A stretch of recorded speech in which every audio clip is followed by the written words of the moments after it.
Imagine a single second capable of erasing the entire 13th century. The year is 1201, the Battle of the 13 Sides. A solitary arrow, loosed by a nameless archer from a distance of 200 meters, slices through the air and plunges into the neck of Genghis Khan's warhorse. The rider falls. The steppe freezes in silence. If the marksman's hand had trembled just a millimeter lower, the greatest empire in the annals of humanity would have perished before it could even be born. But the paradox lies in this. The warrior who released that bowstring to kill the future emperor would become the very man to conquer the world for him. The world would come to know him by the name Jebe. And if Subutai served as the steel rod of the Mongol military machine, then Jebe became its furious, unbridled heart. Today, we will follow the trail that leads from a death sentence to a legend. You will see how the audacity of a prisoner doomed to execution purchased him a place at the Khan's right hand, how he turned the greed of his enemies against them, carpeting mountain passes with genuine gold, and why it was he who orchestrated the most incredible psychological victory when entire cities opened their gates without a fight simply to obtain freedom of faith. Before us lies a narrative not of staff maps or diagrams. This is a chronicle of Russian roulette. Jebe always marched in the vanguard. Where others saw a wall, he saw a target. He turned risk into an exact science. He swore an oath of loyalty while kneeling in the mud, and he kept it in a way no prince of royal blood ever could. Looking at his destiny, one realizes a single truth. Empires are not built by obedient servants, but former enemies who have been successfully forged anew. Genghis Khan did not seek submission. He sought a force capable of shooting him in the face, and he found it in a man whose very name became synonymous with the word weapon. When the dust settled after the Battle of Khoitan, thousands of fallen bodies lay before Temujin. But the gaze of the future Khan sought only one living man. The Lord of the Steppes ordered the prisoners brought forward and asked a single question. "Who shot through the neck of my white-muzzled horse?" Usually, in such moments, people beg for mercy or lie, clinging desperately to their own lives. However, from the crowd of bound captives, a young warrior of the Taichud tribe stepped forward. His gaze remained steady, looking directly into the eyes of the man he had tried to kill just moments ago. He spoke words that have since become legend. "I did it. If you execute me now, I will rot like a handful of dirt, and there will be no use for me. But if you spare me, I will become your arrow, piercing any armor, and your horse, cutting through any waters." Temujin saw not a criminal, but his own reflection. He instantly realized this fighter does not fear death, and that meant he could not be controlled through fear, only through a code of honor. The Khan did not merely grant the prisoner his life, he bestowed upon him a new name. "Zorgudai is a slave's name," Temujin cut in. "From now on, you are Jebe, the arrow." The enemy vanished. The dog of war was born. Jebe understood. In the steppe, words are cheap. He needed to wash away the blood of the Khan's steed with deeds. Still kneeling, he made a wager that bordered on insanity. According to legend, the warrior swore to repay the Khan's debt 100-fold, to bring him 1,000 white-maned horses, exactly like the stallion he had destroyed. Many at the headquarters merely laughed. Where would a destitute prisoner get a herd worthy of an emperor? But those around him took it for empty bravado. But Jebe had already marked his target. He needed not only to repay a debt, but to prove that the Khan had acquired his most formidable weapon by setting out on a hunt for real prey. The path led beyond the familiar lands to the Jin Empire. This superpower had walled itself off from the world with the Great Wall, reputed to be impregnable. Jebe had gained his freedom, but he thirsted for a feat capable of justifying his existence. The warrior's gaze turned south toward the stone dragons of China. There, behind the towering walls of the Zhuyongguan Pass, armies clad in the world's finest steel stood frozen in wait. A frontal attack meant certain death. Any experienced strategist would have ordered a retreat. Jebe, however, did not think like a strategist, but like a gambler. The warrior's plan violated the canons of military science. He conceived a plan to defeat the enemy, not by attacking, but by turning to flee. He ordered his men to prepare for the strangest maneuver of all. They were to cast their greatest valuables straight into the mud. The year is 1213. Jebe stands frozen before the gates of Yuyongguan. To a nomad, such a fortress appeared as a nightmare incarnate in stone. A wall, bristling with thousands of crossbows and spears, barred the way to Beijing. The Jin Empire had spent centuries honing the art of defense. The garrison of the pass had no doubt these savages would smash their foreheads against the gates and leave with nothing, as had happened hundreds of times before. A frontal assault would have brought certain death to Jebe's light cavalry. The Mongols were accustomed to open space, but here they were trapped in a stone sack. The Jin generals looked down from the walls and laughed, watching the panic-stricken retreat of the Mongol vanguard after the very first skirmish. The Jin generals deceived themselves, mistaking the maneuver for cowardice. What appeared to their eyes was merely the barbarians' feigned fear of civilization's might. But reality was different. The commander was not running away, he was setting a trap. He understood the psychology of a well-fed garrison better than they did themselves. Then, according to legend, Jebe ordered his warriors to do the unthinkable, to abandon the baggage train. It was not broken carts that flew onto the mountain road, but chests of silk, silver dishware, and gold ingots, the rich plunder of the previous months of war. Imagine this scene, the road carpeted with a fortune sufficient to purchase a small city. The previously impeccable discipline of the Jin army vanished instantly. Greed proved stronger than fear. The soldiers, forgetting their orders, opened the gates and rushed down to stuff their pockets with easy prey. They shoved one another, fighting over scraps of brocade, transforming from an army into a mob of looters. This was exactly the moment Jebe had been waiting for. As soon as the enemy was stretched out along the gorge, the fleeing Mongols turned around with terrifying synchronicity. The skirmish turned into a merciless execution. The commander struck at the unprotected mob, intoxicated with profit. Those who a minute ago dreamed of wealth now were dying in the mud, clutching useless gold in their hands. The Impregnable pass fell not to siege engines, but to human avarice. When the smoke cleared, Jebe rode into the open gates of Beijing not as a robber, but as a victor. However, it was not the imperial treasury that lured him. Among the captured herds of Jin, he methodically selected 1,000 white-maned steeds with black markings, an exact copy of the one he had killed under Temujin.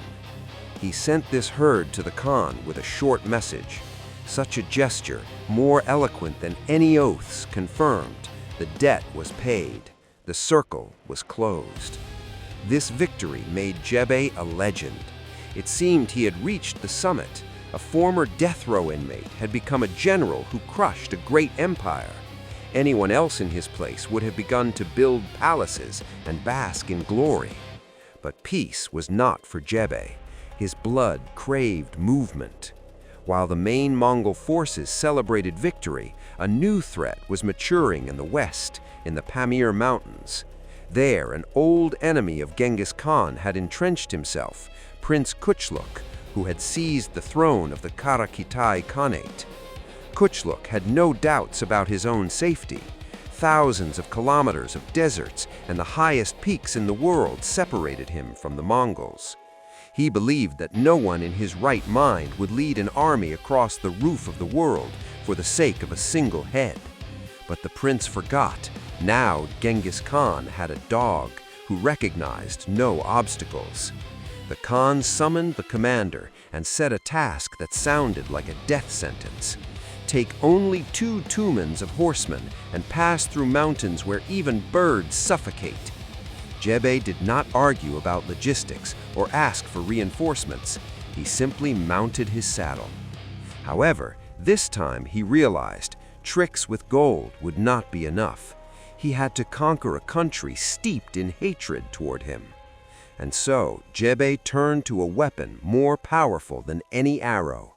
He decided to give the people the freedom they had been denied. In the year 1218, Jebe approached the borders of Karakitai, a vast state in Central Asia. But nature itself stood in his path. The commander had to cross the Tian Shan and the Pamirs in winter. In these mountains, mercury freezes, and passes turn into graves even for experienced caravans. Prince Kuchluk, who had seized power here, slept soundly. He had no doubt even the most cautious tactician would not risk leading cavalry through icy peaks to strike from the rear. But Kuchluk erred by measuring Jebe by human standards. The Mongol passed where movement was considered impossible. His men descended sheer slopes, holding on to the tails of their horses, slept in snowdrifts, and ate raw meat so as not to betray themselves with the smoke of campfires. When 20,000 ghosts emerged into the blooming valleys of Turkestan, their appearance caused absolute shock. However, Jebe understood. War cannot be won by surprise alone. Before him rose fortified cities with populations in the millions, Balasagun and Kashgar. To storm them meant getting bogged down in sieges for years. Then Jebe applied a tactic that in our time would be called robotic information warfare. He found the region's pressure point. Kuchluk was a fanatic who forcibly compelled the Muslim population to renounce their faith. Mosques stood locked, imams were executed, and the people lived in constant fear. The people expected the Mongols to bring even greater death.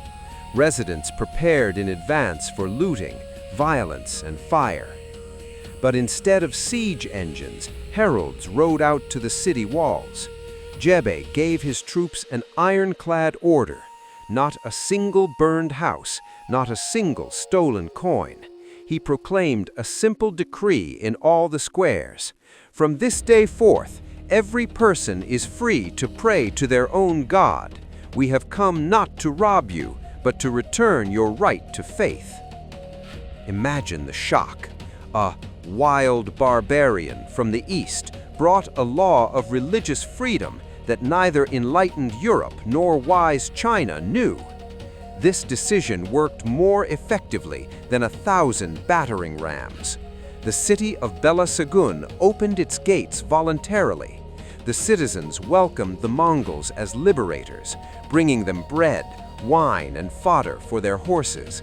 The residents themselves slaughtered Kuchluk's barrisans, seeing in Jebe's men a chance for salvation.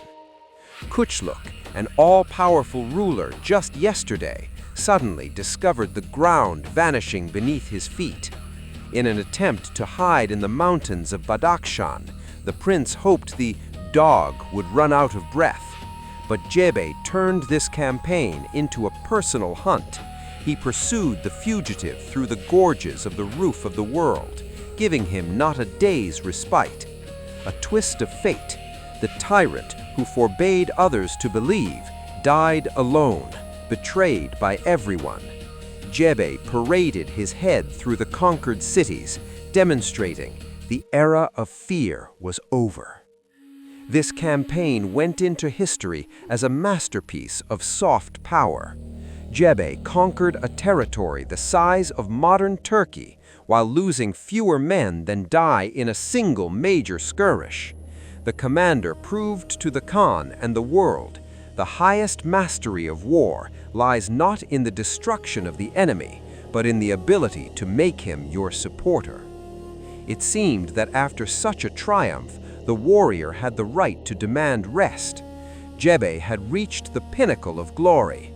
The hero had conquered mountains, empires, and the hearts of men. But a messenger arrived at headquarters from the west. In distant Khwarizm, Genghis Khan's ambassadors were slaughtered and their beards singed.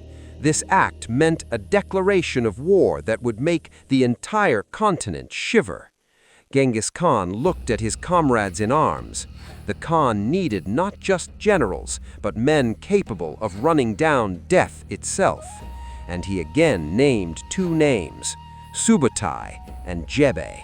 They were to set out on a campaign that would forever erase the borders of the known world.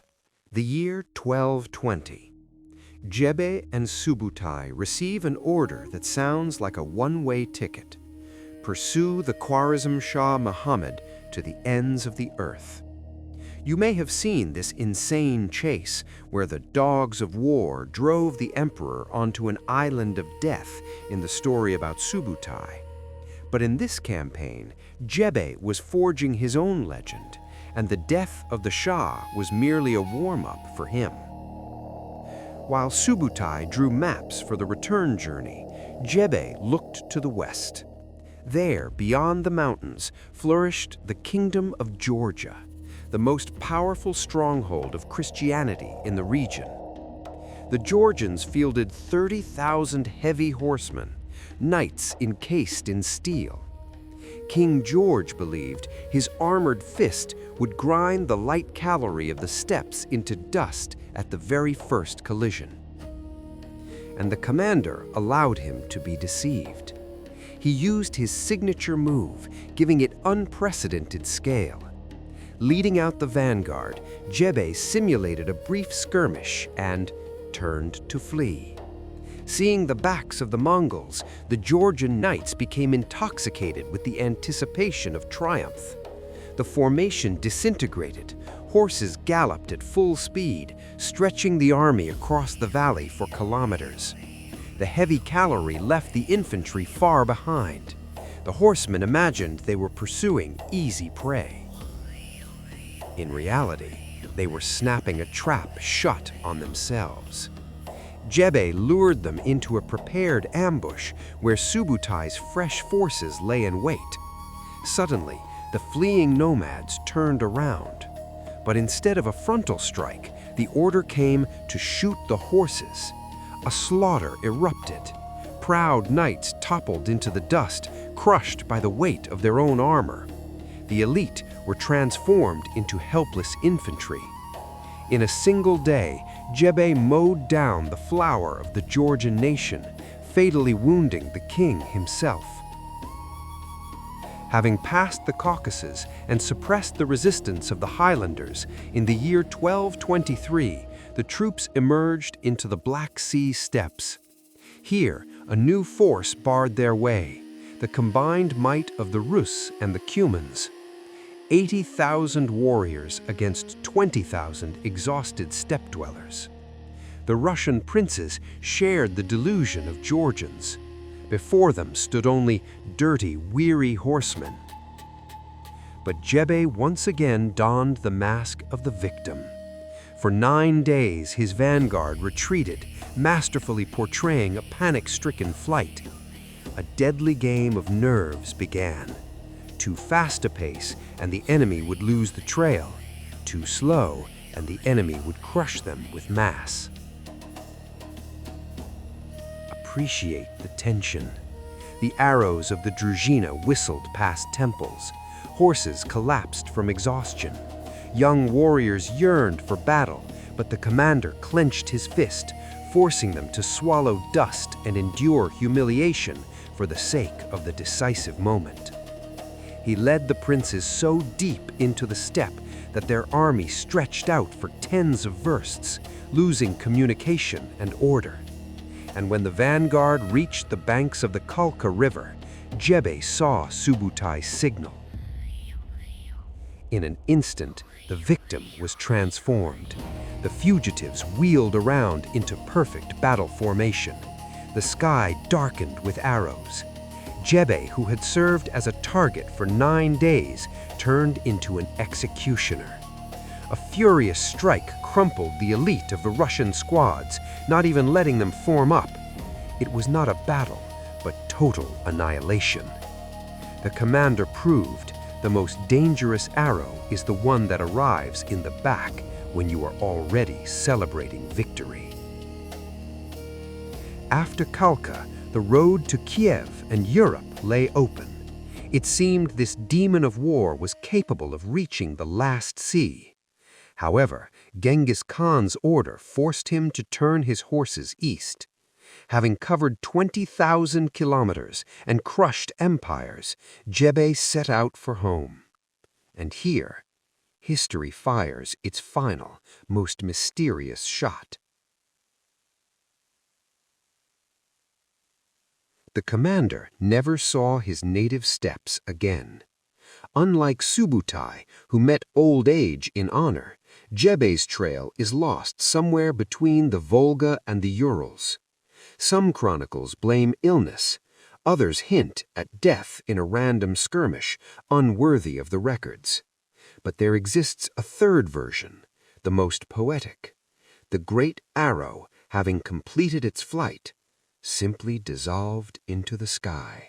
Jebe vanished just as suddenly as he had appeared, at peak velocity, leaving behind only the fading echo of hooves. The commander did not erect his own dynasty and did not compile a code of laws. He became that very striking arrow released by Temujin. It pierced the horizon and reached its target at the precise moment when Mongol expansion engulfed the world. In the year 1189, a single shot nearly cut short the path of the future Genghis Khan. But instead of death, that fatal moment gifted him the truest of comrades. Jebe's destiny proves history is created not only by monarchs, but by audacious loners, willing to risk everything for a single chance. Here lies a paradox. While Jebe personified the attack and Subutai honed strategy, among the 4 dogs, one other hero stood out. This man did not conquer countries, but guarded the very life of the shaker of the universe. But if Jebe became the arrowhead, there was also one who transformed into the hilt of the Khan's sword. His name is Jelme, the very same devoted friend who sucked the poison from Temujin's wound and crept naked into the enemy camp to obtain a sip of water for his master. Jelme embodied the shield, the iron heart, whose loyalty inspired even Japanese samurais centuries later. The second chapter of our cycle has come to an end, but ahead lies a genuine drama of sacrifice. Subscribe to see the story of the man who saved Genghis Khan in moments when others turned to flee. Support the video with a like if Jebe's audacity impressed you. And be sure to write in the comments what secret, in your opinion, lies behind his disappearance on the journey home. Thank you for watching. Until next time.